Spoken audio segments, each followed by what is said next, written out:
한없는 사랑과 그 은혜를 늘 의심하면서 안 믿는 자에게 내 작은 힘으로 고충은 나에게 성령이 오셨네. 성령이 오셨네.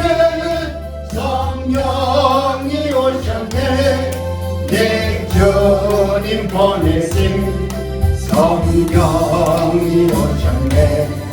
이 기쁜 소식을 온 세상 전하세. 성령이 오셨네. 할렐루야. 아멘. 오늘의 말씀의 제목은 증인의 직무만 내게 있습니다. 시작. 증인의 직무만 내게 있습니다. 아멘. 이 말씀의 의미가 무엇인지 아시죠? 제목만 봐도 오늘 우리는 살아가면서 나에게 많은 직무가 있습니다. 어머니로서, 할머니로서, 또 내가 성도로서 어떠한 위치에 있든지 간에 우리는 내가 불러지는 그 이름 앞에 우리가 어떻게 해야 될지, 어떤 삶을 살아야 될지 우리에게 직무가 주어졌습니다. 오늘 우리는 하나님의 거룩한 백성이라고 부름을 받았습니다. 그 부름을 받았다면 우리에게도 하나님 나라에서 어떻게 살아야 되는지, 어떤 삶을 살아야 되는지 우리에게 그런 직무가 주어져 있는 겁니다. 우리 예수님께서 살아계시다는 것이 우리에게 큰 위로가 되지 않습니까? 예수님이 돌아가셔서 아무것도 하지 못한 분이라고 하면, 그분이 힘이 없는 분이라고 하면 우리가 기도하더라도 소망이 없는데 지금도 살아계신다는 거예요. 살아계셔서 성령으로 내 안에 임재하셔서 하나님의 일을 하도록 우리 안에서 나를 응원하고 나를 붙들어주고 나를 견고케 만들어서 기어코 천국 백성으로 만들어주는 일을 내 안에서 하나님, 예수님은 성령을 통해서 열심히 진실하게 쉬지도 않고 졸지도 않으면서 그 일을 감당하고 계십니다. 아멘. 그런데 오늘 우리는 예수님이 내 안에 오셔서 내 안에서 일하는 것을 바라볼 때 하나님 내게 평강도 주시고요, 위로도 주시고요, 치유도 주시옵소서 하면서 주님께 원하는 것은 주님께 내가 필요한 것만 달라는 것으로 우리는 기도하고 그런 주님을 원하는 경향이 있습니다. 그런데 주님은 어떻습니까? 성령이 내 안에서 하는 일이, 내가 날마다 말씀드리지만 성령이 내 안에서 하는 일은 하나님, 예수님의 일을 하기를 원하세요. 내가 평안하고 잘 먹고 잘 사는 것에 대해서 성령님은 그렇게 관심이 없어요. 네가 잘 사느냐 못 사느냐 관심이 있는 것이 아니라 네가 내 안에서 역사하는 이 성령의 조명을 받는 그 말씀대로 하나님의 일을 하느냐 못하느냐 그것을 바라보고 있다는 거예요. 그 일을 온전히 감당하면 하나님께서는 우리가 생각지도 못하는 놀라운 은혜를 베풀어 주셔서, 야, 이로 말미암아 하나님은 이렇게 하나님의 일을 역사하고 세상에서 내가 알지 못하는 방법으로 하나님은 놀라운 이적과 기적을 행하시는 분이다 라는 것을 우리는 깨닫게 됩니다. 참 신자되는 예수님을 살아계신다는 것은 저와 여러분들에게 분명히 평강과 위로가 될 뿐만 아니라 얼마나 큰 두려움이 되는지 모릅니다. 주님이 살아계신다는 것은, 내 안에 계신다는 것은 나를 나보다 더 잘한다는 거 아니에요?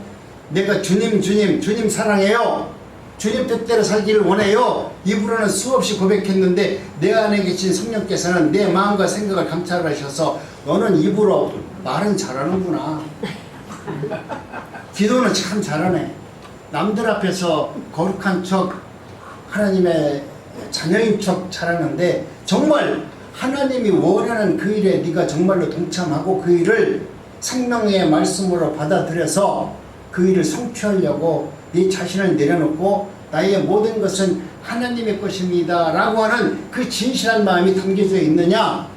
우리 주님은 내 마음을 감찰한다고 생각하면 우리 하나님이 살아계신다는 것에 대해서 한편으로는 너무나 감사하지만 한편으로는 너무나 두렵잖아요. 내가 가증스럽게 하나님 앞에서 내가 폼잡고 거짓말 할 수 없잖아요.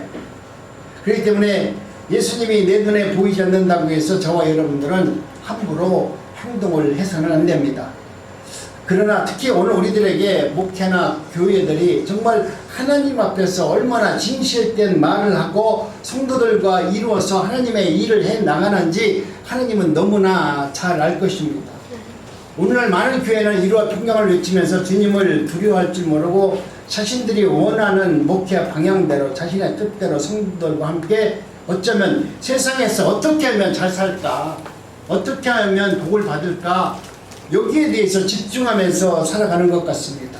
그래서 예수님의 말씀을 성경의 말씀으로 붙드는 것이 아니라 어떻게 하면, 어떤 말을 들으면, 어떤 프로그램을 받아들이면 이 교회가 부흥할까, 어떻게 하면 성도들이 교회에 와서 좋은 말 듣고 평안하고 기쁘다, 즐겁다, 행복하다, 희희낙낙하면서 목사 말을 잘 들을까, 성도들은 또 그렇게 그런 교회를 찾아갈 수밖에 없는 현실로 만들어 갈 수 있는 것입니다. 할 수만 있다면 많은 사람들이 교회를 이용해서 또 성도들을 서로 이용해서 자신의 뜻과 야망을 이루려고 하는 사람들이 주변에는 너무나 많이 있습니다. 목회자들도 마찬가지입니다. 교인들이 어떤 생각과 어떤 일을 하는지 관심이 없고 오로지 교회의 성장만을 위해서 정말 교회가 할 일인지 아닌지도 분별하지 못하고 그 일을 했더니 옆에 있는 교회가 부흥을 했다고 하더라. 그러면 우리도 그런 방법을 동원해서 우리도 어떻게 하면 교회를 부흥시킬까라는 생각들을 갖습니다. 그래서 좋든지 싫든지 아무 관계없이 언제든지 좋은 프로그램을 통해서 교회가 성장했다고 하면 오늘 우리는 그 프로그램을 나도 도입해서 우리 교회도 한번 부흥해 볼까. 우리 목사가 어디 세미나에 갔다 왔더니 그 세미나를 통해서 교인들을 가르쳤더니 성도들이 부흥했다. 그러면 그것이 성경적이냐 아니냐 관심이 없어요. 어떻든 그것을 통해서 교회가 부흥을 한다면 그것이 결국 하나님의 일이라고 거짓말하고 그 일이 하나님의 일인 것처럼 성도들도 생각하면서 그 일을 하고 그 일에 따라간다는 겁니다. 여러분, 오늘 우리 하나님께서는 우리로 하여금 교회가 부흥하느냐는 이 목사의 관심사일 뿐, 정말 우리 하나님께서 교회가 부흥하느냐에 관심이 있겠어요? 하나님께서는 교회가 부흥하는 것이 관심이 있는 것이 아니라 이 교회에 오는 분들이 하나님의 말씀으로 거듭났고 하나님의 말씀대로 살기를 원하고 하나님의 뜻을 이루는 자신의 맡겨진 그 직무에 성실하게 살아가는 거냐 안 가느냐에 관심이 있는 것이지, 교회가 잘못된 프로그램을 받아들이고 잘못된 신앙으로 어긋난 길로 걸어가면서 부흥을 한다면 하나님이 기뻐하겠냐 이 얘기예요. 오늘날 수많은 이단들이 얼마나 부흥을 잘해요. 얼마나 사람들의 마음을 맞추고 그 뜻을 합한 일을 하면 성도들이 그 길로 따라가겠어요. 그 길이 정말 하나님이 원하시는 그 길로 간 것인지, 아니면 그 목사나 그 집단에서 자신들의 유익과 너희들이 이곳에 오면 하나님의 복을 받을 수 있고 이곳에 오면 정말 하나님의 뜻을 이룰 수 있는 것이다 라고 하면서 그들의 마음을 현혹해서 그들을 끌고 가는지 우리는 알 수 없습니다. 그러나 우리 하나님은 정확히 알고 계십니다. 그렇기 때문에 여러분, 오늘 우리가 행하는 모든 것이 성경적이냐 아니냐, 하나님의 말씀대로 살아가느냐, 내가 지금 그 직무에 맞는 일을 하고 있느냐, 나를 돌아다보면 지금 내가 하고 있는 일이 하나님의 일을 하고 있는지, 또 하나님께서 원하시는 그 일을 위해서 내가 조금 힘들더라도 헌신하고 눈물 뿌려 기도하고 있는지 나를 돌아다보는 것입니다. 그래서 지금 교회를 키우는 온갖 방법들을 다 동원해서 교회가 안 되면 안 될수록 전부 다 세상 것들을 끌어들여서라도 교회가 부흥하기를 바라는 목회자와 성도들이 있다는 겁니다. 여러분, 우리 교회는 그런 교회가 아니길 바랍니다. 아멘. 정말 힘들고 어렵고 성도가 준다고 할지라도 한마음 한뜻으로 하나님을 사랑하고 서로를 위로해주고 하나님의 그 뜻대로 이뤄가면서 살아가는 믿음의 공동체로 세워져 나가는 것이 오늘 우리들이 해야 될 본분인 줄로 믿습니다. 아멘. 여러분, 무엇이 오늘 우리들에게 마음의 중심으로 세워져야 합니까? 그것은 교회나 또 교회 자체나 목회자가 중심이 아닙니다. 이 교회는 하나님의 것입니다. 이 교회의 주체는 목사가 아닙니다. 성도님들이 아닙니다. 오직 예수님이세요. 그렇기 때문에 오늘 이곳에서 증거되는 모든 것은 다 예수 그리스도만 드러나야만 되는 것입니다. 목사가 설교하는데 목사의 모습이 잘 드러나서 야, 저 목사 훌륭하다. 아, 저 목사 아주 멋지네. 정말 하나님께 저렇게 하나님이 복을 줬는가 보다. 나도 저 목사 따라야 되겠다. 여러분이 그렇게 생각한다면 여러분은 이미 잘못된 것이고 목사도 설교를 잘못하는 겁니다. 목사가 설교를 잘하는 것은 목사가 드러나는 것이 아니라 예수님이 드러나야만 설교가 잘 되는 것입니다. 그렇기 때문에 여러분 무엇을 하든지 오늘 이 순간 여러분이 설교를 들을 때 저를 바라보지 마시고 그 말씀 속에서 예수님이 나에게 뭐라고 레마의 말씀으로 나에게 전하시는지 그 생명의 말씀을 붙들 수 있는 은혜가 있길 원합니다. 아멘. 하나님 오늘 이 레마의 말씀을 나에게 주셨습니다. 그렇기 때문에 오늘 우리는 하나님께서 우리에게 하시는 행하는 그 일에 대해서 한번 생각해 봅니다. 성경에서 무엇이라고 말씀하는지 우리는 다시 한번 귀를 기울여야 합니다. 11절 말씀을 보면 이렇게 말씀합니다. 우리 시작. 갈릴리 사람들아 어찌하여 서서 하늘을 쳐다보느냐. 너희 가운데서 하늘로 올려오신 이 예수는 하늘로 가심을 본 그대로 오시리라. 아멘. 우리 예수님께서 이미 우리에게 보여주셨어요.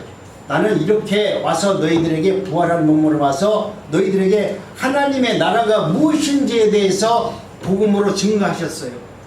예수님이 다시 부활해서 오신 것을 우리 그 당시 그 제자들에게 얼마나 소중했으면 내가 다시 온 그 방법, 그 모습 그대로 너희들은 이 사실만 전하라.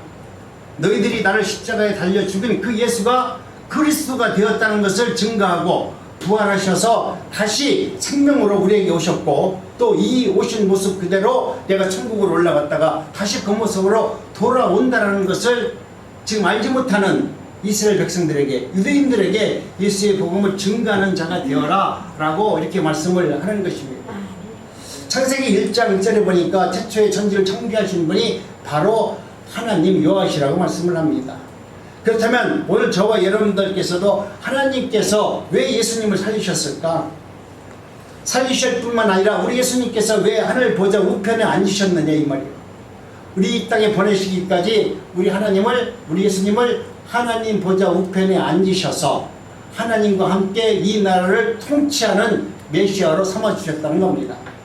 여러분 십자가에서 죽으시고 부활하신 예수님을 믿으십니까? 아멘. 그렇다면 예수님이 다시 오신다는 것도 분명한 사실이기 때문에 여러분 그 사실을 믿음으로 받아들이셔야만 합니다. 아멘. 그렇다면 이제 역사의 주관자가 누구이신가를 분명히 알게 되었다는 것을 여러분 고백한 겁니다. 모든 것의 주인은 바로 예수님 하나님이십니다. 생사화복의 주인도 예수님이십니다. 그 예수님 앞에 내 모든 것을 내려놓고 나는 굴복되어지기를 원합니다. 그렇기 때문에 다시 오실 때까지 우리 예수님께서는 하늘에서 모든 것을 주관하고 계십니다. 죽으신 분이 아니라 오늘 또 살아계셔서 하늘 보좌 우편에서 이 세상이 어떻게 되어지는지 우리 인간들이 어떻게 살아야 될 것인지에 대해서 예수님은 끊임없이 성령을 통해서 우리에게 하나님의 나라에 대해서 지금 말씀하고 있는 것입니다. 역사의 모든 중심은 예수님에게 있음을 여러분 믿으시기 바랍니다. 아멘. 세상은 예수님 중심으로 돌아갑니다. 하나님은 예수님 중심으로 일해서 모든 것을 일하신 분이라는 것을 성경을 통해서 끊임없이 말씀하고 있습니다. 그래서 마태복음 28장 18절에 보니까 이렇게 말씀합니다. 시작. 하늘과 땅의 모든 권세를 하나님 아버지로부터 받은 자는 예수 그리스도라고 말씀합니다. 하나님으로부터 세상의 모든 권세와 능력을 받으신 분은 오직 예수 그리스도라고 성경에 기록되어 있습니다. 하늘과 땅의 모든 권세를 가진 자가 사도들에게 그리고 모든 사람들에게 오늘 이 말씀을 증거하고 증언하라고 말씀하고 있습니다. 오늘 그렇다면 저와 여러분들은 하나님의 말씀을 받은 자라면 하나님의 말씀을 전할 수 있고 행할 수 있는 은혜가 여러분 삶 속에서 이루어지기를 간절히 원합니다. 아멘. 오늘 베드로는 자신이 하나님으로부터 받은 그 은혜를 받아서 하나님의 일을 감당하고자 지금 하고 있습니다. 성경 말씀에서 보면은 하나님께서 모든 것을 다 성취한 분이시기 때문에 베드로가 예수님이 천국으로 올라가신 이후에 하나님의 나라에 대해서 일하기를 원하는데, 그때 자신들이 말하는 12사도 중에 한 사람이 비었기 때문에 하나님의 사도 한 사람을 직분자로 부르기를 원했습니다. 가룟 유다의 죽음으로 한 사람이 필요했던 것입니다. 그렇기 때문에 가룟 유다의 직무를 다른 사람들이 취해서 그 일을 해야 할 것을 시편 60편 26절로 그 말씀을 근거로 해서 지금 사도를 뽑으려고 하는 것입니다. 베드로는 직무의 선택 기준을 하나님 예수 그리스도의 성경에 기록해 놓은 그 말씀대로 지금 사도를 뽑으려고 하는 겁니다. 그 직무는 누가 되든지 예수의 복음을 증거할 자가 되어야 하리라. 오늘 우리도 하나님의 말씀대로 여러분이 교회 안에서 직분을 받았습니다. 그렇다면 여러분도 그 직분이 뭐냐면 누구든지 교회에 직분을 받았다면 예수 부활에 증언하고 증거할 자가 되어야 하리라. 우리는 그 직분을 잘못 생각할 수 있지만 지금 사도라는 직분을 불렀던 베드로가 오늘 우리에게 하는 말씀입니다. 그렇다면 오늘 우리도 우리의 직분을 받았다는 그 이유가 뭐냐면 예수의 부활을 증언하고 증거할 자로 나를 부르셨다. 아멘. 권사님, 장로님, 목사님, 이거 폼으로 불러준 건 아니다. 거기에 맞는 일 중에 하나가 뭐냐면 가장 중요한 게 예수님의 부활을 증거하고 증언할 자로 나를 불렀다. 아멘. 그렇다면 그 부르심에 여러분 나는 어떻게 응답하고 있습니까? 지금 내가 그 직무를 맡은 자인데 예수의 부활과 그 복음을 증거하는 직무자로 우리 주님은 나를 부르셔서 단국중앙교회 교회의 집사로, 권사로, 장로로, 목사로 세워줬는데 지금 내가 하고 있는 일이 뭐냐? 여러분이 지금 하나님 앞에 기대하고 있는 일이 뭐냐 이거예요. 기대하고 있는 일이 과연 하나님 나는 예수의 부활과 복음을 증거하는 자로 쓰임받기를 원하니 하나님 나라에서 그 일을 할 수 있도록 은혜를 주시고 또 그 일을 감당할 수 있도록 능력도 주시고 그 일을 감당할 수 있도록 때에 따라서 물질을 주시옵소서. 내가 그 일을 감당하기를 원합니다 라고 소원하면서 기도하고 있다면 여러분은 초보적인 신앙에서도 하나님 나라의 부름에 어느 정도 가까이 접근한 겁니다. 그런데 내가 하나님의 말씀 앞에서 내가 어떤 직분을 받았는데도 그 직분이 뭔지 그 직무가 뭔지 모르면서 그냥 나는 권사입니다, 나는 장로님입니다. 왜 장로가 말하는데 이 초보자 성도가 왜 말 안 들어요? 내가 권사인데 왜 성도들이 나를 갖다가 무시합니까? 엉뚱한 말하면 곤란하다 이거죠. 오늘 내게 준 그 직분에 맞는 그 일을 감당하는 것이 오늘 우리들이 부르신 하나님의 창조의 목적이에요. 그 목적 앞에 여러분이 얼마나 성실하게 응답하면서 살아가는지는 여러분 스스로가 너무나 잘 알 겁니다. 가룟 유다의 자리에 마띠아가 새로 부름을 받았습니다. 이 말씀은 사도 직분이 중요하다는 것이 아니라 하나님 앞에서 연결된 12 제자들이 어떤 일을 하느냐, 그 안에 내가 어떤 자로 직분을 받았느냐가 중요한 것입니다. 그 12무리가 만약 모여서 하나님께서 부르신 그 목적에 따라 예수의 부활을 증거할 자가 아니라면 12 사도들이 만나서 자신들의 교회가 잘되고 자신들이 어떤 능력을 받아서 그 일을 행하는 것을 원하는 그런 일들을 행했다면 오늘 이 성경에 이 사도라는 이름이 기록되지 않았을 겁니다. 그들은 주님의 부르심을 받아서 자신의 능력과 자신의 어떤 것이 드러나는 것이 아니라 오직 그들이 행한 것 속에는 다 예수의 능력만, 성령의 능력만 담겨져 있고 그것이 기록되어져 있습니다. 오늘 우리는 베드로를 닮기 원한다고 하지만 여러분 베드로를 닮아서 뭘 거예요? 베드로를 만드신 성령님 예수님을 닮아야 돼요. 바울 사도를 닮기를 원합니다. 바울 사도 닮아서 뭘 거예요? 예수님을 닮아야죠. 바울 사도를 만드신, 바울 사도를 사울에서 바울로 만드신 예수 그리스도를 만나야지. 오늘 우리도 이와 같이 하나님께서 오늘 우리들에게 주신 그 직무에 대해서 삶을 최선으로 펼쳐나가는 은혜가 있기를 원합니다. 아멘. 그래서 오늘도 살아계셔서 우리에게 역사하시는 예수 그리스도를 여러분 나의 구주로 믿으시면서 살아갈 수 있는 믿음이 있기를 원합니다. 아멘. 지금도 살아계셔서 하늘 보좌에 앉아서 모든 역사에 주관하시고 움직이시는 하나님의 뜻과 예수 그리스도께서 역사하시는 것이 참으로 중요한 겁니다.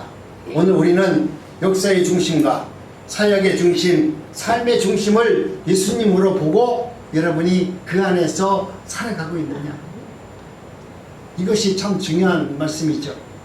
역사의 중심이 되시는 그분의 말씀대로 복음을 내가 증가하면서 살아가느냐. 세상에는 우리가 먹고 사는 문제가 어쩌면 굉장히 중요할 수 있습니다. 그러나 그보다도 더 중요한 것은 하나님이 나를 부르셨고 그 부르심 앞에 내가 어떻게 사느냐가 훨씬 더 중요하다는 것을 여러분이 믿음 안에서 그리스도를 만남으로 말미암아 삶의 변화가, 가치관의 변화가 이루어져야만 합니다. 내가 예전에는 예수를 만나기 전에는 세상까지 좋았어요. 그것이 당연히 그렇게 되는 것이 맞아요. 내가 잘 먹고 잘 살고 좋은 집 살고 정말 이쁜 사람과 살고 싶은 것이 남자들의 욕망이에요. 그건 지극히 당연한 거예요. 근데 내가 예수 그리스도가 내 안에 임재하셔서 하나님의 나라 안에서 내가 거듭난 거룩한 백성이 되었다면 내가 가치관의 변화가 내 안에서 확실히 일어나야 돼요. 가치관의 변화가 안 일어나고 그냥 예수님 지식적으로 알면서 주님을 아무리 부른다 할지라도 주님과 관계가 없는 잘못된 신앙으로 살 수 있습니다. 여러분 이제는 여러분이 가치관의 변화를 이루어서 나에게 맡겨주신 그 직무에 대해서 정말 감사하면서 살아갈 수 있는 은혜가 있기를 원합니다. 그런데요, 성령님은 지금도 예수님의 중심으로 일하신다는 사실을 늘 기억하시기 바랍니다. 제가 끊임없이 여러분들에게 말씀하는 것 중에 하나가 뭐냐면 다른 것이 아니라 성령님은 나를 위해서 있는 분이 아니다.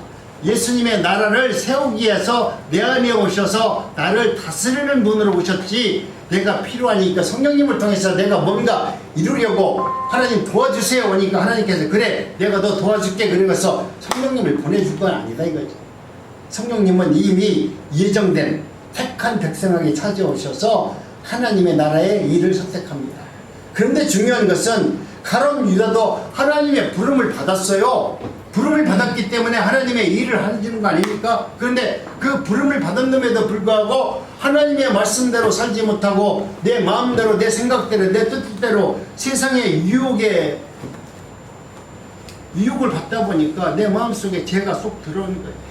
생각으로 여러분 죄가 타고 들어와서 그를 갖다가 하나님을 배신하는 자로 만들었습니다. 하나님께서는 그렇게 무서운 분이세요. 하나님의 일을 하기 위해서는 내가 택한 자라 할지라도 그를 악의 도구로 사용할 수 있음을 우리에게 말하고 있습니다. 여러분이 부르심을 받았다면 정말 하나님 앞에서 거룩한 쓰임받는 성도들이 되는 것이 중요한 것이지, 내가 부름을 받아서 악의 도구로 쓰임을 받는다는 것은 얼마나 불행합니까? 그런 삶을 사는 사람만큼 불행한 사람이 어디 있습니까? 아니 세상에서 내 맛대로 산다 지옥 가는 것이야 뭐 기분 나쁘지 않지만 내가 나름대로 교회 열심히 다닌다고 하면서 지옥 가면 나중에 얼마나 기분 나쁘고 얼마나 후회가 됩니까? 기왕 예수 그리스도를 믿는다면 하나님의 말씀대로 한번 살아보세요. 그 말씀대로 여러분의 생명을 그분에게 한번 맡겨보세요. 여러분의 모든 것을 그분에게 의탁해 보세요. 그러면 하나님이 어떻게 역사하는지 여러분이 알게 되는데, 여러분 믿지도 않고 맡기지도 않고 그분을 의지도 안 하면서 입으로는 의지하고 맡기고 주여주여지만, 그렇게 한다면 하나님이 누구인가를, 하나님께서 어떻게 하시는 분인가를 여러분이 체험적 신앙으로 내가 살면서 체험할 수 없습니다. 내 모든 것을 내어드렸을 때만이 하나님이 누구이신가를 보게 됩니다. 예수님께서는 반드시 하나님께서 택하시고 지명한 자를 뽑으셔서 하나님의 일을 할 수 있는 증인으로 세우는 것입니다.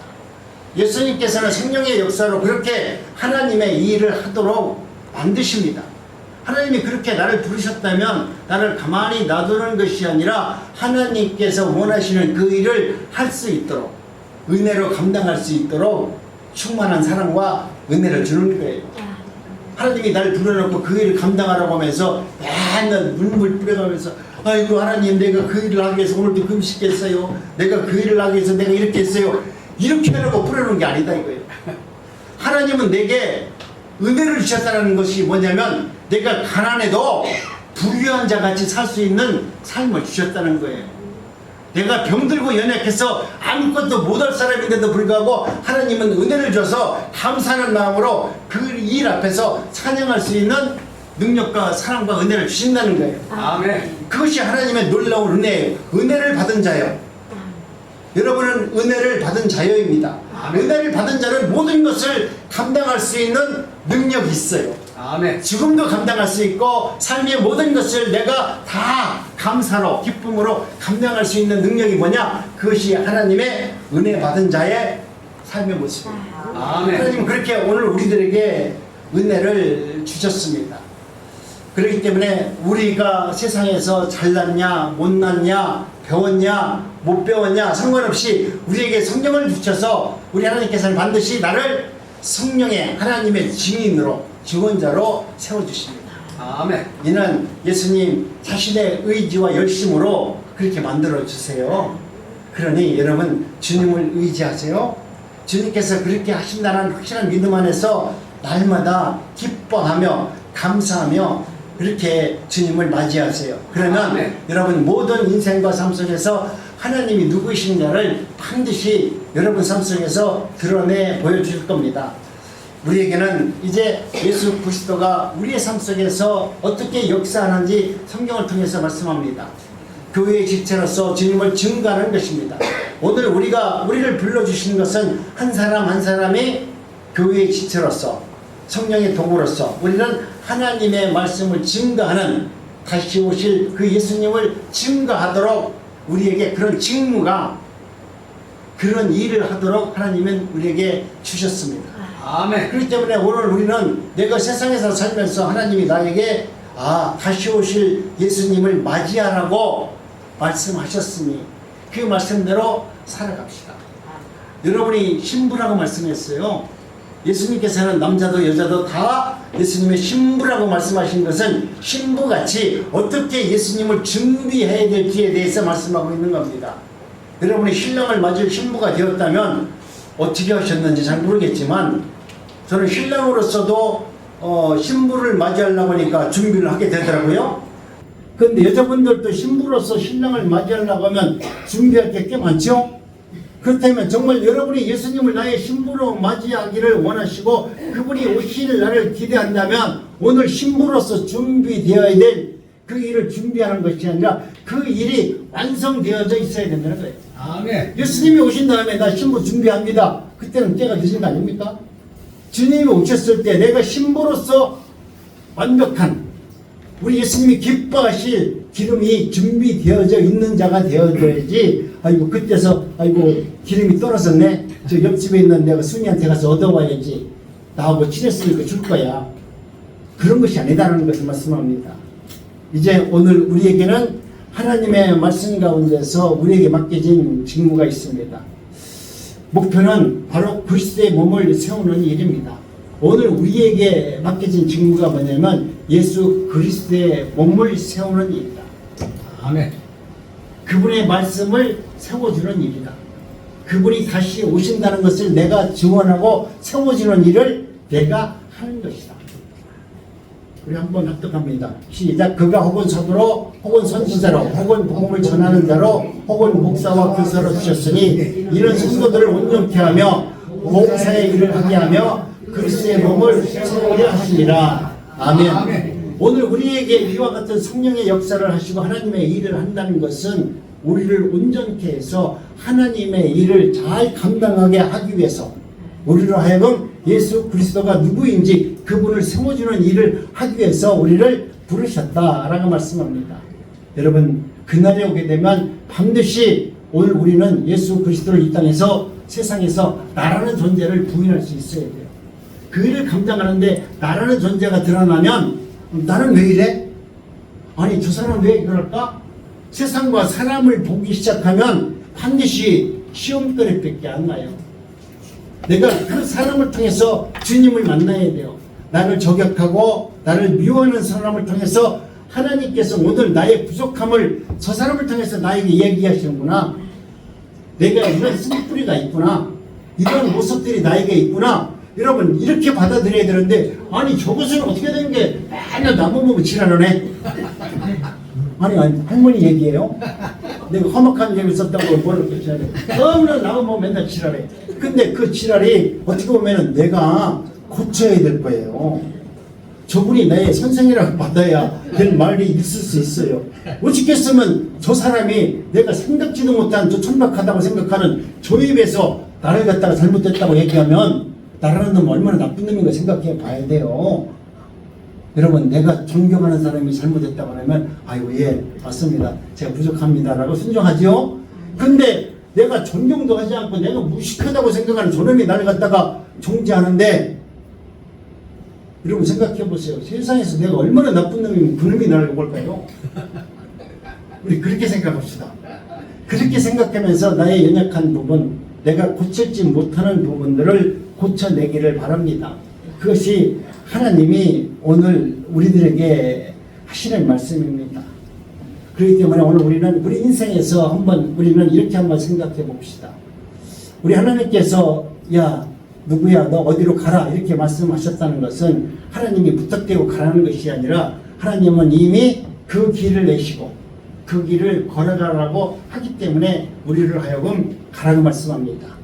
그래서 이스라엘 백성들을 애굽에서 불러내서 그들에게 광야길을 걷게 하신 것은 광야길에서 너희들 굶어 죽지 않고 너희들을 다 살릴 수 있기 때문에 광야를 불러내셔서 그곳에서 하나님을 만나게 하셨습니다.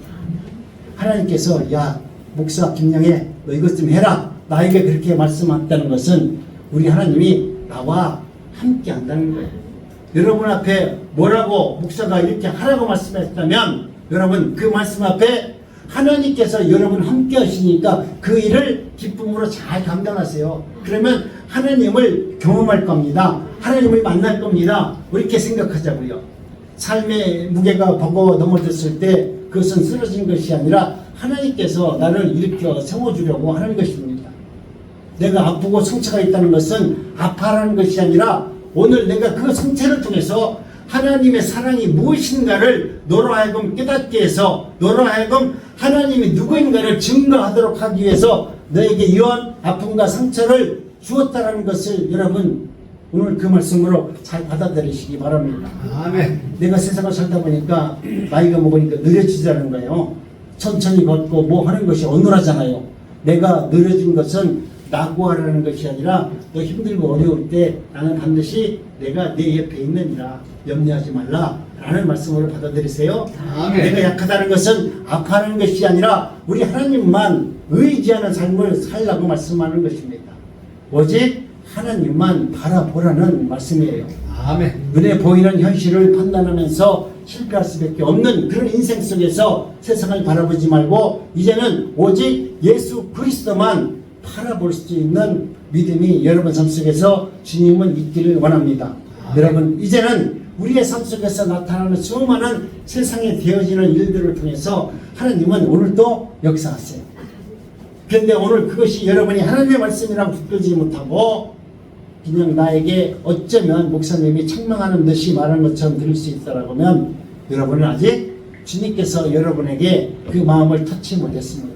혹시 부족한 점이 하나님의 말씀을 증거했다면 그 말씀을 하나님의 레마의 말씀으로 받아들여서 여러분이 변화를 이루고 그 변화 속에서 예수 그리스도를 진실로 진리의 말씀으로 받아들였다면 여러분은 풍성한 은혜 가운데 삶은 더욱더 풍성해질 줄 믿습니다. 우리 남북종합교회 섬기시는 우리 어르신들 연약하지만 이웃에게 복음을 증거할 직무가 있습니다.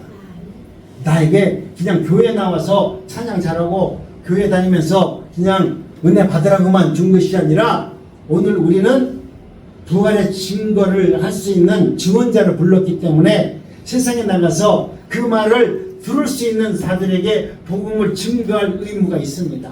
아멘. 여러분이 증거하더라도 꼭 우리 교회로 들여오려고 노력할 필요는 없어요. 여러분이 복음을 증거하는 그 사람이 어느 교회에 가서 예수 그리스도를 믿든지 간에 여러분은 오늘 그 주어진 그 상황 속에서 복음을 증거하면 되는 것입니다. 아멘.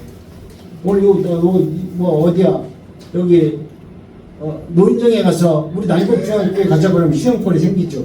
그러니까 그런 데 가서 그냥 난곡중학교라고 얘기하지 말고 예수 그리스도의 복음을 증거하세요. 그리고 그분들이 어느 교회를 다니든 존중해 주시고 그 교회에서 예수를 잘 믿을 수 있도록 내가 돕는 자가 되어서 예수의 복음을 증거하는 자가 되면 여러분 어느 공동체에 가서도 하나님의 말씀을 증거하면 반드시 듣는 자가 있어요. 아멘. 그들이 아무리 약한 자라 할지라도 하나님은 그 말씀을 듣게 하셔서 처음에는 내가 그 말을 들으니까 되게 기분 나빴어. 여러분 기분 나빴다는 얘기는 그 말씀이 들려졌다는 얘기야. 그렇죠? 내가 예수의 복음을 증거하는데 그 사람이 막 기분 나쁘게 소리 질렀어. 그 얘기는 뭐냐면 예수의 복음이 증거됐다는 거예요. 그런데 여러분 우리는 그 복음을 증거하니까 저들은 내가 복음을 한번 증거해도 저들은 내 말 안 들어요. 안 듣는 게 아니라 그들은 그 말을 너무 잘 들었어. 내가 예수의 복음을 잘 증거하니까 그들이 하나님의 말씀을 너무 잘 들었어. 단지 그들이 하나님을 모르기 때문에 하나님을 지금 배척하는 거지 그들은 하나님의 말씀을 너무 잘 들었다니까. 근데 많은 사람들은 내가 복음을 증거하니까요 사람들이 내 말을 전혀 안 듣고 너나 잘 믿어라 그렇게 욕한다고 그러면서 증거 안 하려고 그래. 내가 증거했을 때 그런 말을 하잖아요. 그는 내 말을 너무 잘 듣는 거야. 그것이 하나님의 말씀인지 그들은 그게 하나님이 뭔지는 몰라도 그 전하는 말을 성령께서 듣도록 해서 그 말을 듣도록 만들어줬기 때문에 아이고 기분 나쁘다 하는 거예요. 근데 처음에 기분 나쁘다 하다가도 언젠가 그 말이 생각나요. 내가 길거리에서 만났던 그 할머니 그분이 예수 믿으라고 했던 그 말이 내 귀에서 맹맹 이제 매미같이 그 소리로 들리기 시작하면 그 사람은 결국 하나님께서 택하신 백성이에요. 예수님이 이 땅에 오신 것은 당신이 만세전에 창세전에 택한 그 백성들을 찾기 위해서 오셨어요. 그 찾기 위해서 오셨는데 그 말씀을 전해야만이 그들이 예수님이 누구인가를 알게 되지 않겠습니까? 우리가 텔레비를 보면서 듣고서 알 수도 있어요. 또 이웃을 통해서 알 수도 있어요. 그렇지만 오늘 나같이 연약한 우리 어르신들과 같이 연약한 분들이 진실로 내가 세상을 내가 90까지 살아보니까 딴 거 없더라. 정말 하나님 외에는 없더라. 여러분이 진실된 마음으로 여러 가지 전할 것이 아니라 내가 90, 100세를 살아보니까 정말 하나님은 살아계시더라. 이 말이 생명의 능력의 말씀이 돼요. 거기에 뭐 미사오가 뭐 필요 있습니까? 내가 할머니로서 야 손자들아 내 자녀들아 내가 세상을 할머니가 정말 험한 사생을 살았지만 지금 마지막 살아오면서 너희들에게 해줄 수 있는 말은 뭐냐면 정말 하나님은 살아계시더라. 여러분이 정말 마음을 내려놓고 생명을 내려놓고 사랑하는 자녀들에게 이와 같은 아름다운 복음을 증거할 수 있는 은혜자들이 되기를 원합니다. 네. 심각하게 생각하지 마시고요. 그 일을 기쁨으로 감사함으로 자녀들에게 전하셔서 내게 맡겨진 그 직무에 대해서 책임을 줄 수 있는 또 그 은혜가 임하기를 간절히 원합니다. 기도합니다. 하나님